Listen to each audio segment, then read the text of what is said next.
السلام عليكم ورحمة الله وبركاته. جمعة ونكسن ملول بعد جبتان برشاد الصومالية دينا دقيسان يساي وحاين لنا هاي مالين ونكسن أو جمعة ونكسن الحمد لله ومالين خير بدن ومالين أمد الصومالية اسكو دير يعني صلاة الجمعة الحمد لله إلهي ما هدي سمالول بأمد الجوكتو وحان لنا هاي إلهي دنبق يعني دنبق والدين تين الله عافية دولة عادلان الله نسيو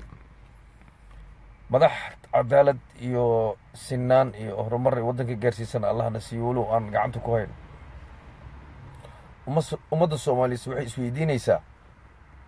qaranka yaa boobay oo la doonayaa in hantida qaranka laga soo celiyo waa su'aal da'weyno madaxa daalinayso shacabka Soomaaliyeed waa inay isweydiiyaan dowladii kacanka waxay faraheedii laabatay ama ay xukunkii ayadoo xoog looga dajiyay ay ka degtay 1990 maxay sababneed inay sharaf ku wareejiso oo cadaaladda ay timaado la xisaabtamo hantidii qaranka ee bangiyada ka buuxeen in kulli in shacabka Soomaaliyeed loo celiyo laakiin sama aysan dhicin marka isweydiintu waxay tahay yaa mudan in hantida qaranka laga soo celiyo oo meeshay ku baxday iyo kulli la og yahay iyo habkay u baabaaday iyo kulli la og yahay burburka iyo waddanka ka dhacayna yaa u horseeday maaha in masaakiinta la xaqto ama lagu noqdo dadka masaakiinta ee soo qaxay ee waalidiintoodii iyo dadkoodii dagaalada ay ku laadeen daradna in guryahoodii lagu weeraray meel ayna ka shaqeeyeen ay jireen maalintay quudkoodii iyo qutliyoonkooda ay raadi lahayn guryahoodii lagu boobay حتى عبسي بدن لقلي قارنا لقو دلي قارنا لقو داوع والنصيب درو دولدي الصومالية اي قعمها اتاكتي اي كفر حيسي انا يتقطو متكو دحمي ريسته مقالة دي مقدشو اينا لها بابيسو وحلي يرادو كلي تلسنمو دالك كلي تلسنمو مكو جرا ومي فترال ايا لقو دورتي حكومة داك ايا لقو دورتي ودنك وحاكا دعاي واد اكتهين mar walba 4 sano walba inuu qof taliyo oo nasiibkiisu u yeesho hadii xildhibaanadu ay mooshinka ay ku soo doortaan walow in shacabka Soomaaliyeed soo dooran dawladdu ummaddu waxay dhahdaa mar walba shacabka soo doortay laakiin shacabka ma ay soo dooran shacabka hadii tooda la yeelahay waxay soo baxsan lahayn nin wanaagsan oo dalkan iyo dadkan badbaadiyay laakiin ma ay noqon ummaddu waxay heshay dad danaystayaal ah oo aan shacab iyo dad midnaba aan ka dhaxayn maanta meel lagu amaano ma haysan waa maya hadii aan la fiirinaynin nin jeclaysi cadaalad darro ayaan taageerayaa oo beentii shalay ay aan ku taageerayaa ninka oranayo gooni waa laakiin waxaan dhihi lahayn dawlad la taageero oo fashil ay waqtigeeda ku dhamaysan doonto inay waddanka ka socoto maxaa yeelay tusaale waxaa idin ah waxay ku guulaysan weysay dawladda inay ballaariso waddanka inay shacabkii la shirto inay dib heshiisiin ay samayso inay ummadda fikirkeedii ka gado maxaa yeelay dawladdu waa inay la timaadaan marka hore istiraatiijiyad nabad iyo dimuqraati wadata oo dagaal iyo dhiig aan ku daadan ummadda ay ka gado laakiin sama dhacdo waa maya waxay la soo baxday kaliitarisnimo waxay la soo baxday isku dir waxay isku horkeenid iyo maanta waddanka heerku u taagaya dareemaysaan xataa internetyadii laga laabay ummadda shacabka iska dhaafay waxay maqlaan iyo horumar ay gaaraan mustaqbalkoodii mugda ayaa loo geliyay adduunyada meesha hore ugu socolaayeen dib ayaa loo celshay marka ummaddu waxay isweydiinaysaa yaa mudan in hantida qaranka laga soo celsho tusaale waxaan idinku soo qaadan karnaa waxaa la boobay hantidii bangiga dad masaakiina ayaa dhaqaalahooda ku jirtay maanta ayna waxba haysan oo baabur ah dad baa guryahoodii hub lagu burburshay dad baa hantidoodii waqtigii 20 sano xukunka lahaayay la boobay la dhistay ayadoo aanan wax shuruuda iyo waxna loo marin haddaad la socotaan goofafa ee dad baa deganaa goofafkooda xoog baa looga kacshay waana dadkii magaalada u dhashay maanta magacyada loo baxsho waa aragtay guryahaas hantida qaranka la boobay lagu dhisay ee la boobay loogu talagalay qarankii Soomaaliyeed in wax loogu qabto iskuulaadkoodii waxbarashadoodii iyo kulli cashuurihi ayaga laga aruuriyay waxaa lagu dhistay guri loo yaqaan booli qoran maxay tahay qarashka galay iyo sababta loo dhisay waa dareemi kartaan waa 22 sano oo madaxda ka ahaa guryo kale oo waxa yaala xamarjiid ku yaalo xaafado ayaga ay danaan jid mareexaan guryihii ku yeelay nin walba waa garanayaa xataa maanta hantidii qaranka inta lala xisaabtami lahaa intay ay yimideen ayay waxay ka iibsadeen shacabkii soomaaliyeed ee xaqa fahmay ee waddankoodii gacanta ku dhigay maanta marka maxaa la raadinayaa guryihii ay iibsadeen inay mar labaad ku soo celishaan been iyo faataadhug guri baa laga haystaa oo beena yaa guri laga haystaa tii waa laga tegey waxaa loo soo dhigtay dadka masaakiinta ah in loo gargaaro wasiirkii dibadejinta uu yimaado wasaaraddii dibadejinta ay ka shaqayso in guryo loo diyaariyo la dejiyo waa shacab soomaaliyeed ummad soomaaliyeed intaasi lama fiirin waxaa la sameeyey ciidan baa loo diray dhibka ka soo baxay iyo waxa gaaray waa dareemi kartaan marka dowladda maxaan ku faaninaa dowlad shacabkeedii la dagaalamaysa shalayna ku soo kortay cadowgii dalka iyo dadkaan la dagaalamaya ummadda soomaaliyeed hiil iyo hoolan garab waxa ugu qabanayaa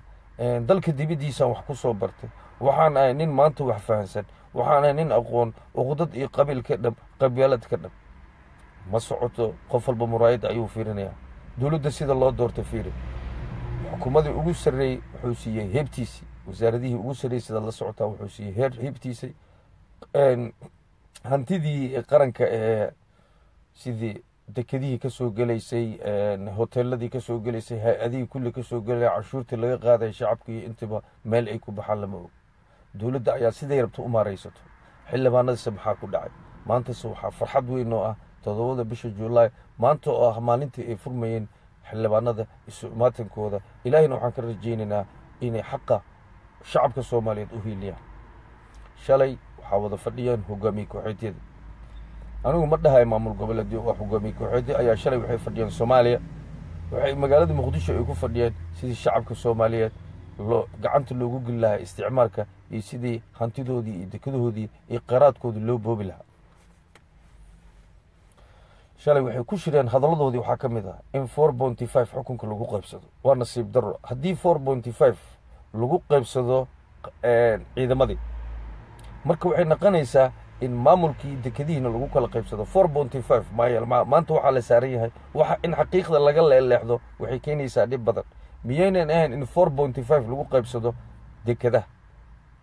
in 4.5 lagu qaybsado dhaqaalaha waddanka soo galo miisaaniyad ahaan maanta Muqdisho kaliya ayaa la saaran yahay maqaamku waxay tagaysaa in qolo u maqaam ay lahaato qolona ay 3 milyan iyo barn la xaqiro ayaduna miyaynan ahayn in maqaamkoodii 4.5 ugu soo baxo wax walba waa la diidan yahay marka ma soconaysaa in magaalada Muqdisho lagu shirkoobo magaalooyinkooduna ay naqdaan maqaamo ayaga khaas ah oo ay leeyihiin shakhsi walba ay fikiraya ama xisaabtamaya ama doonaya Soomaalilimo ayadoo federaal iyo dimuqraadi loo kala baxay ma qaadan karnaa waxyaabaha noocaas ummadasu ma jiifaamayso waa riyoonayaan maxaase ka imaan karo mise mar walba waxaa loo ololeynayaa inuu dhibka socdo Kismaayo oo adiga aan lahayn ayaa xoog lagu siiyay maxaa doonaysaa maanta haddana Muqdisho inaad ka dhigto caasimad la wada leeyahay marka waxay u egtahay wax walba anay ugu fiican yihiin wax walba anay ugu fiican yihiin meel ay ku soconayaan male shacabka Muqdisho ee 3 milyan iyo bar ee xuquuqda leh ee la xaqiraya lagu tumanayo mar dhow waxay sameyn doonaan inay aayahoodii u tashtaan waxay noqon doontaa in magacii fashilaada dawladda markay u adkeysan waayeen inay dhahaan marka dambe dawlad ma rabno sidii ay Somaliland ictiraaf ugu qadatay ama ay ka go'day bahweynta ummadda Soomaaliyeed marka dad baa u horseedaya Soomaaliya inay jasiirada noqoto waa arin xun oo aan wanaagsaneyn qof walba Soomaaliya ee damqanayna war u hiili shacabka ummadda Soomaaliyeed u hiili cadaaladda u hiili dawlad wadaagga iyo federaalka maanta waxa dhacay waa dareemaysaan ummadda ma aha in beenbeen lagu maamuli xabsiyada ayaan wax ka soo deeyay ayaa la leeyahay tusaale waxaan kugu soo qaadanayaa xabsiga dhexe maanta dad baa ku baaba'ay 8 waa garaabo 2 qofna wuxuu u dhimatay cudurka shiban biyoodka xabsiga dhexdiisa aaway caafimaadkii lacagtii dalka dadka laga qaaday dadkoodii waxa ku baaba'ayna waa dareemaysaan waa dadkooda dad baa ku xiran jasiiradii Seychelles India qaar baa badihii dhex jeexaya oo dhibaatadoodii iyo halistoodii wadata intiiba wax ka qabanaya arrinta maarimahooda ma jirto maxaa yeelay dawladdu kama naxdo shacabka waxay ka nacdaa danta waxay ka fikirtaa danteeda iyo sida ay hanti ku urursan lahayd iyo sida ay Facebookyada uga faani lahayd ay qarash u gelin lahayd qarashaadka lagu bixinayo Facebook iyo kulli iyo Facebook marka la xiray iyo intaba dawladdu waxay dhagaheedii indhaheedu ay ku fooraraan Facebook. shalay waxaa laga soo doortay meesha ummadda shacabka madadaalo iyo been way ka dhan yihiin. idaacadihii maanta dalka la isticmaali lahaa waxaa ka fiicnaaday Facebook. dib ayaa loo wada lahaa, xaqiiqda ma sheegi karaan. qaar waxay qaateen laaluush, qaarna waxay noqdeen qabyaaladiiste, qaarna waxa ay noqdeen kuwa cabsada. marka runta haddaan la sheegin beenta miyaan u sacbinaa? shalay tii dhacday oo kale inaan ku jirno in federaal la yidhaahdo kalitelisnima lagu wado ma wanaagsan tahay? ummadda waxay u wanaagsan tahay in loo heeso iyo in loo faano mustaqbalkooda in lagu dhammeeyo. aaway waxqabadkii dalka, aaway horumarkii dalka, aaway run isku sheegi. maanta waxaa wax loo ogol yahay ninka dawladda faaniya oo kale. war been miyaan ku faaniyaa? ii sheeg. maxaa dawladda lagu faani karaa oo maantana siin kartaan? in isticmaar dalka la geliyo oo dalka isticmaar loo wada siixo, gacanta loo wada geliyo, dawladda qadar loo shaqeeyo miyay noo sharaf tahay? in al-shabaab la soo dhoweeyo, cadowgii ummadda soomaaliya ee kala yareeyey, dhibaatada ka geystay in loo sacbiyo sharaf miyay noo tahay? in masaakiinta soomaaliyeed ee guryaha aan haysan in loo sameeyo dibadejin, wasiirkii dibadejinta iyo wasaaraddii dibadejinta loo xil saaro wax loo qabto miyayna ahayn? in maanta laga shirayo shalay ay fadhiisteen, laga shirayo khayraadkii iyo dekadihii iyo kulli dadka shirayna aad taqaaniin, dad iibsanaya dalka iyo dadka mar walba danahooda iyo calooshooda ka fikiro, micno weyn iyo sharaf badanna aad u taqaaniin inayna waddanka wax ku soo kordhinaynin. aaway aqalkii sare iyo aqalkii hoose ee xildhibaanada soomaaliyeed in la horgeeyo oo waddanka aaway waxqabashadoodii aaway? shalay waxaa tiradeen baarlamaan ayaa yaallo oo wax walba ilaalinaya, wax walba dhowrayo. jawaari markii dawladdan la doortay afkiisii waxaan ka maqlaynay inuu hadda kadib la shaqayn doono dhallinyarada soomaaliyeed iyo shacabka soomaaliyeed meel walba ay joogaan. aaway intay ka baxday? nin walba marka waxaan ogaanay ee dawladda soo galo inuu u shaqeeyo reerkiisa keliya oo uun u shaqaynin shacab soomaaliyeed. marka ma ku imaan kartaa saas dawlad soomaaliyeed oo adduunka ka howlgasha? waxaa lagu yidhi waa lagu ictiraafay. dawlad soomaaliyeed waxay noqotay complet. hadday noqotay maxaa UN-kana hoosgeeyey? maxaa hawsheeni hortaagan?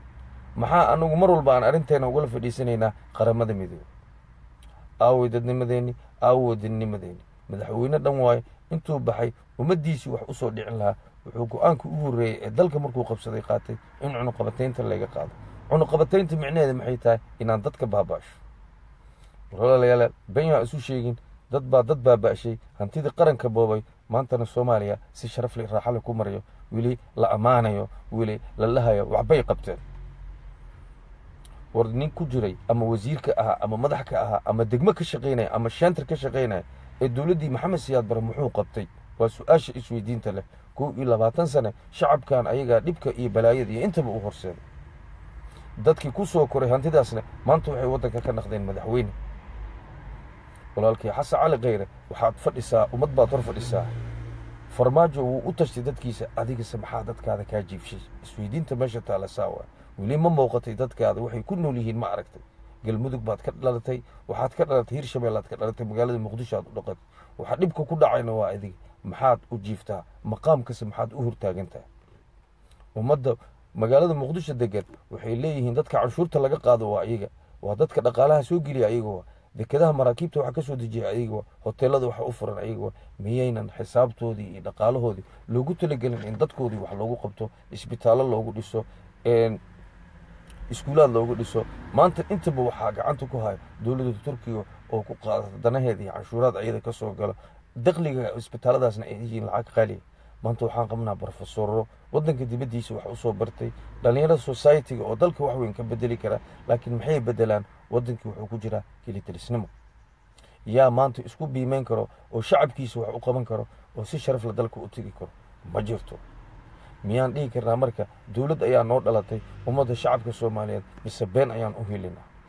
haddii shaksi walba oo in yar qaato, ama ha noqdo artista ha noqdo, ama ha noqdo fanaan ha noqdo, ama ha noqdo nin idaacadaha ama kuwa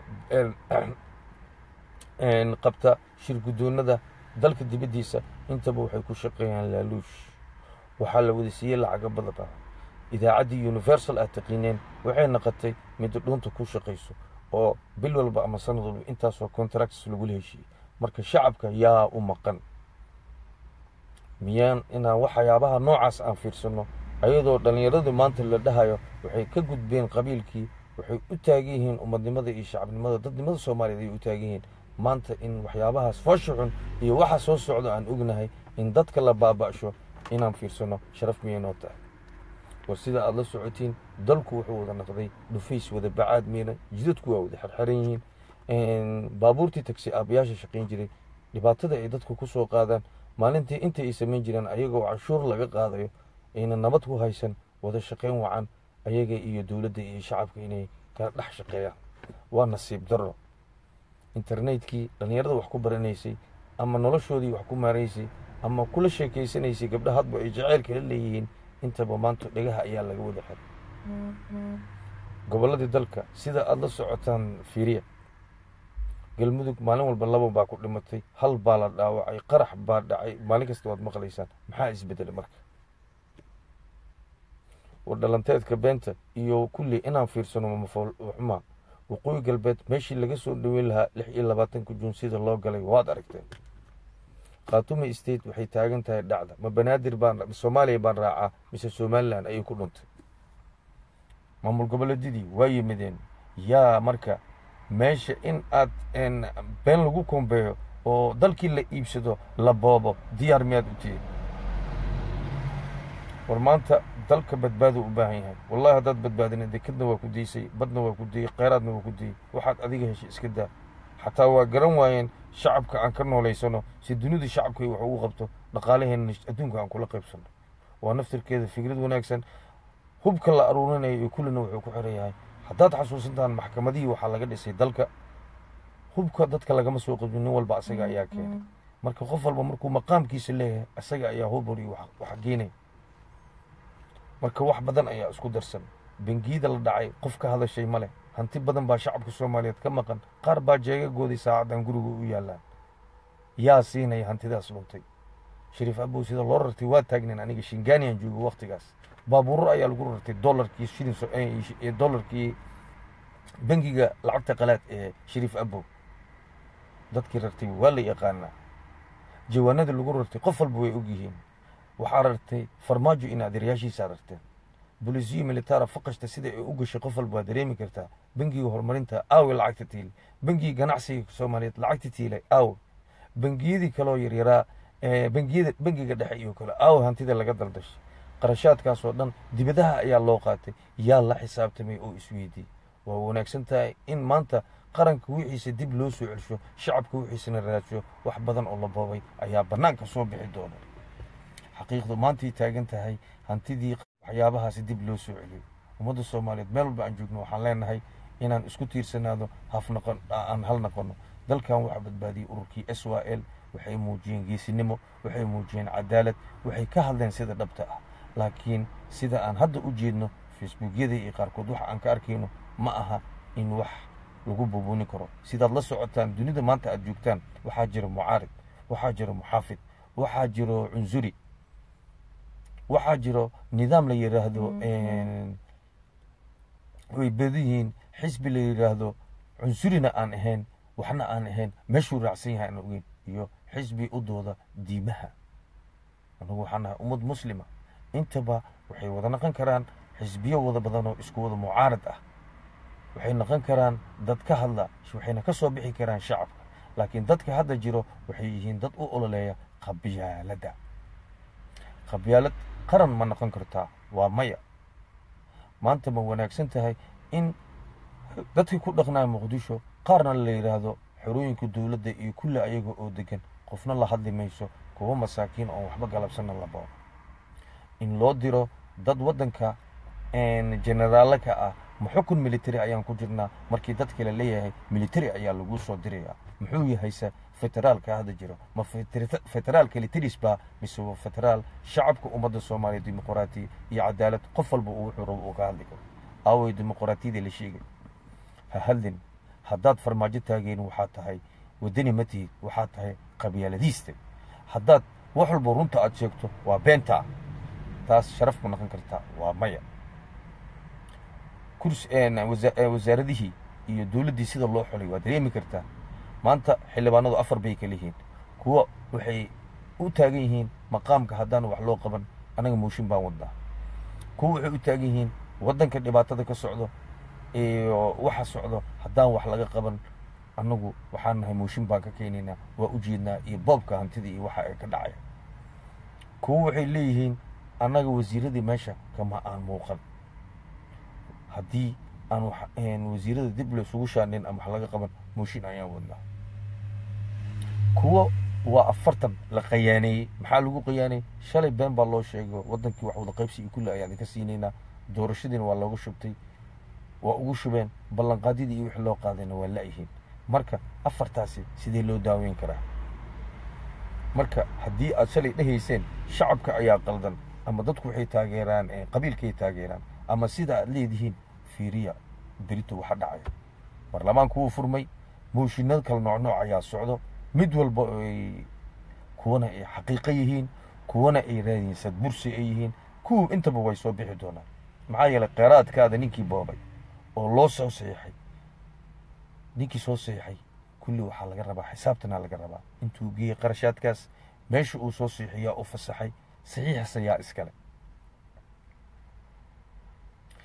mideeda kale waxaa isweydiinaya, hal la wada wadaago oo dhaqaalihii waddanka oo dhan halaysku keenaa la yiri, oo ummadda Soomaaliyeed meeshii baahana la kaalmeeyo, inta dawlad dhexe isku hal yimaado. ma aragteen maanta dawladda Muqdisho kaliya ayay ka talisaa, siiba xaafado qaas ayay ka talisaa. aaway gobolla ay amar siin karta ee maanta wax dhihi karto? haye ma wanaagsan tahay in maamulo la yiraahdo waxa rabtaan samaysta, maamulo la yiraahdo waxna ma samaysanaysaa, dekadahoodii iyo wax soo saarkoodii iyo kulli loo diiday? ma wanaagsan tahay in dad walaalo ee maanta magaalo isla degaan isku haystaan dabkoodii la holciyo? nasiib darro. walaalayaal haddaan xaqdarada iyo dhibka iyo cadowga shisheeye ee waddanka inuu boobo doonaya aan ka wada hor imaan, wallaahi iyo billaahi thumma wallaahi wax noo toosayo male. qofka bini aadamka waa qaldamaa, waa laysu soo noqdaa, waa la wada fadhiistaa, wax walbana waa laga hadlaa. laakiin waxaan idin leeyahay, haddaad shacabka Soomaaliyeed daacad tihiin, dalka badbaado maanta u baahan yahay. dawladda Itoobiya qaladaadka ay nagu samaynayso waxaa ka mid ah dadna inay soo daysa, dadna ay meeshooda ugu xirnaadaan. xataa dadka la soo deeyey qaarkood la leeyahay qaar waxa waaye gardaray ku xiran yihiin oo been bay ku xiran yihiin. maxkamad aan la soo istaajin iska xirnaada qofku sharaf nooma ah. yaa ka hadlay oo ka dhiidhiyey, waa lagu soo daray, waa la soo deeyey, waa sharaf. abwaan fanaan weyn waxaa ku jira wariye weyn oo hataa xaqdaro lagu xirtay, weligiisna dagaal iyo siyaasad midnaba aan gelin. boqorka bartamaha qof walba way taqaanaa. ayadoo ay taas jirto maanta magaalada Muqdisho joogaa, dalkiisa hooyo u joogaa. maxaa arrimaha noocaasi dadka kale looga soo tagay? maxaase loo baari waayay kiisaska ay ku xiran yihiin? marka qof walba oo dal islaameed joogo ee la iska qabto ee lagu xirto argagixiso waaye al-shabaab waaye lagu xirto, barnaamij ay tahay, qofna aan u dooda aan lahayn, dhibkeeda ayay leedahay. ummadda Soomaaliyeed meel walbay ku dhiban tahay, dal iyo dibadba. marka ma leh intii jina dawlad xoog leh oo u istaagto. waxay weli dawladdu ag fadhisaa, isticmaalka ayay weli gacanta ugu jirtaa. marka inaan u kacno ummadda Soomaaliyeed hal far aan wada noqono, aan daacad aan noqono, oo xaqiiqda aan taabano, wax ka wanaagsan ma leh. marka maalin walbana dilkii iyo wixii oo dhan waa socon doonaa. farfar ku taagna wax ma tarto. mucaarad iyo mucaafid iyadoo loo hadlayo waa in wax walba fadhi laga wada qaataa oo lasoo wada fadhiistaa, xaqiiqdana la taabtaa. marka society-gaan la hadlayaa maanta dad la socotaan waxaa lagu leeyahay qabiil waa dhammaadaa lagu leeyahay. fiiriya dibadda annagaa joogna maanta sida loo kala fadhiyo. fiir xataa jaaliyadihii in loo isticmaalo, maamulo in loo isticmaalo. jaaliyadda Puntland, jaaliyadda Jubbaland, Somaliland, reer Banaadir, xataa kuwii galmudug. sharaf ma idin tahay? waxaad tusaale idinku furan markuu madaxweynaha aaday London, qaabkii loo kala socday waa dareemi kartaa.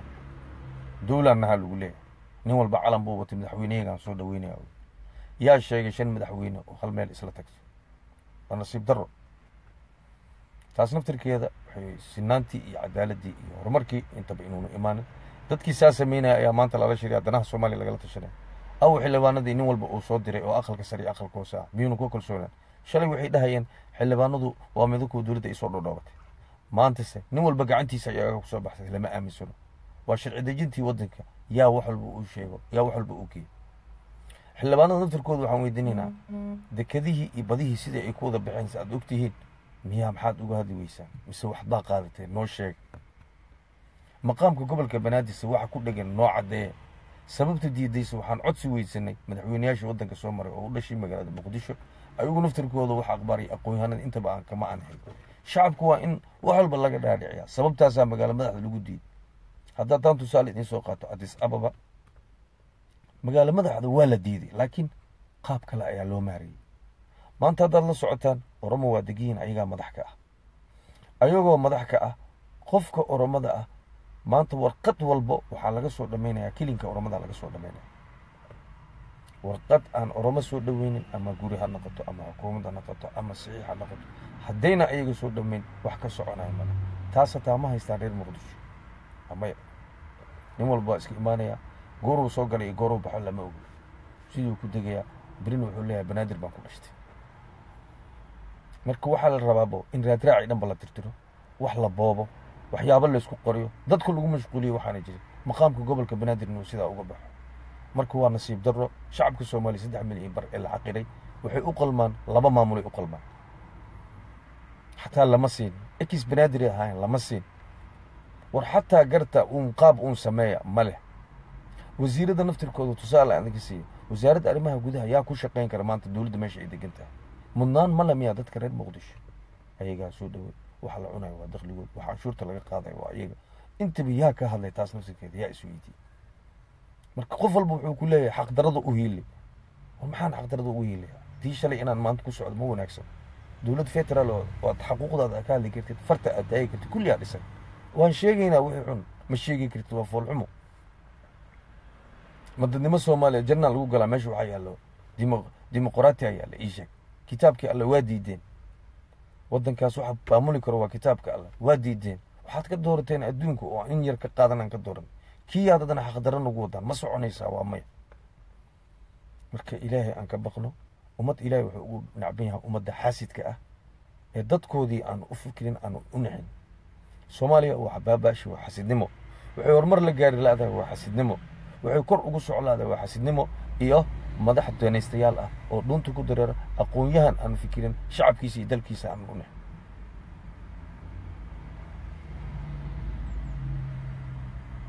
ya marka waxaan dhihi lahayn ummadda soomaaliyeed meel walba ay joogto waxaan dhihi lahayn waa idin salaamayaa marka saaxiibkay dadka iga baro akhyaarta kaloo kulli meesha ku wada jirto mas-uul sare zahra munasalaad akhyaarta kaloo kulli meesha ku wada jirto walaalahey waxaan idin leeyahay maalin wanaagsan idin wacnaato laakiin waxaan dhihi lahayn ha loo shaqeeyo sidii SYL oo kale cadaaladdu markaasay imaanaysaa waxay ahayn dad walaala ah waxay ahayn dad qabiil walba leh waxay ahayn dad u taagan shacabka ummadda soomaaliyeed laakiin nin baahan intuu dhergaya mar walba intaan sugayno dalkaynu saasuu ku baaba'ayaa shacabka soomaaliyeed ee maanta qarankii dhulkiisa deganna waxaan dhihi lahaa ha loo fiiriyo qarankana ha lala xisaabtamo dakhliyaa maqan hanti guriyaa maqan oo maguurto ah waxaa maqan dad la dilay dhiigoodii ayaa maqan wax walba ayaa naqan dadku horseedku ahna maanta dalkii joogaan waa in wax laga qabtaa qaran qabiil ma noqdo been wax ma noqoto shalay markii dawladda Facebook la taageeray waa ogeyd su-aasha ugu horreysay ee laga dooday waxa in Itoobiya wax ka qabano Kenya inaan wax ka qabano inaan shacabka Soomaaliyeed la wada mideeyo in cadaalad la raadiyo in qofkii dhiban wax loo qabto siiba dadka laga tirada badan wax loo qabto intiiba ma haysaan maanta ilaahay ka baqay run aad soo sheegna ma haysaan inaan Facebookyada iska dhagaxyeyno iyo inaan dhahno dawladda xaqdarad ku taageeraysaan iyo been baa uga soo horjeedaan iyo kulli inaan la dhaho intaba ma soconayso xaqiiqa la rabaa wax qabad la rabaa dadku waa soo jeedaan xisaabtan ay rabaan dawladdu 5 bilood ay shaqeynaysaa maxay gaartay maxay qabatay meeshay fadhiday wili ka badin laada 20 iyo dhadho uu yiri dibaduu ku noqday muxuu ka keenay marka waa in la isweydiiyaa 9 jeer 10 jeer uu dhufay maxaa dibad laga keenay waxaan dhib ahayn iyo waxaan in cunaqabataynta laga qaado iyo ciidanka in 4.5 loo qaybsado ciidamo kala keeno dagaalkii la sii horiyo intaas jid ma noqonayso oo ciidamo shisheeyana doonayaan inay ku maalgeliyaan si ay dalka iyo shidaalka iyo hantida ay u boobaan siiba dowladaha carabta noogu daran carabtu dhibka ugu horreeya ee waddanka maanta ku haya ayaga waa iyo dowladaha deriska intiiba qof ka hadasha male oo la xisaabtanta male waa la wacaa marna etoobiya u socdaan marna carabahay u socdaan intuba marka haddii ay noloshu noqoto in diyaaro la raaco heshiis walba lasoo galo carabaha la aado dalka yaa u maqan cidna uma maqan marka nin walboo damqanaya ee muwaadinimo iyo dadnimo soomaaliyeed ku jirto waxaan dhihi lahaa waxyaabaha xun ee maanta socdo dib ha u fiiriyo haddii kale tirisnimo dalka ayuu u biishubanayaa waxay noqon doontaa in shacabka soomaaliya iska horkeeno berina in dhacdo loo diro berina qof kale loo diro soomaaliya la doonaya in familadii shalay deganaa qabiil ahaan la isugu diray isla dhashay waa burbur hor leh iyo dowlad xumo la-aan iyo dadkii oo baaba'o iyo hadda iyo hadhowne dad isku raadin kuwa hor leh tahay uqdad weyn iyo galgo shalay hargeysaa baxday maantana kuwa kale ayaa baxaya ictiraafyo badan ayaan arki doonaa jasiirada ayaan kula go'i doonaa haddii qof walba ay saas u tahay ha fiiriyo andalus maanta siday u kala go'day fiiriya iyo dowladda xoogga badneed sida ay noqotay muqdisho in la go'doomiyo ayagoo uma horeysa dowladdii bortuqiiska ayaa go'doomisay waxay kala kulantana way og tahay boqortooyadii ajuuraan markay ay joogtay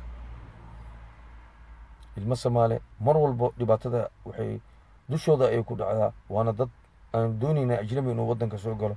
doonaya inay soomaali la midoobaan soomaali wax la qaybsadaan laakiin dadka doonaya ajnabigana u sacbinayo waxaad ka dheeftaan arag oo aan dhib ahayn iyo khasaare ahayn iyo dalka oo diiman iyo balaayo lagu yeesho marka warka inaan kusii bato mar ummadda soomaaliyeed meel walba aan joogto waxaan leedahay jimco wanaagsan haydii macataan leeyahay lifeka iyo fikirka hala badiyo si ay u soo baxaan dhalinyaro soomaaliyeed shacabka iyo ummadda badbaadin karto dowlad sharaf leh oo dadka xayi wax u qaban karto aanay ahayn inalayaal dowlad ummaddeeda wax u qabanayso daacadda aan ka gambanaynin booliis taliya booliisa hanti dhacay la leeyahay oo kale iyo waxaas oo kale naga daaya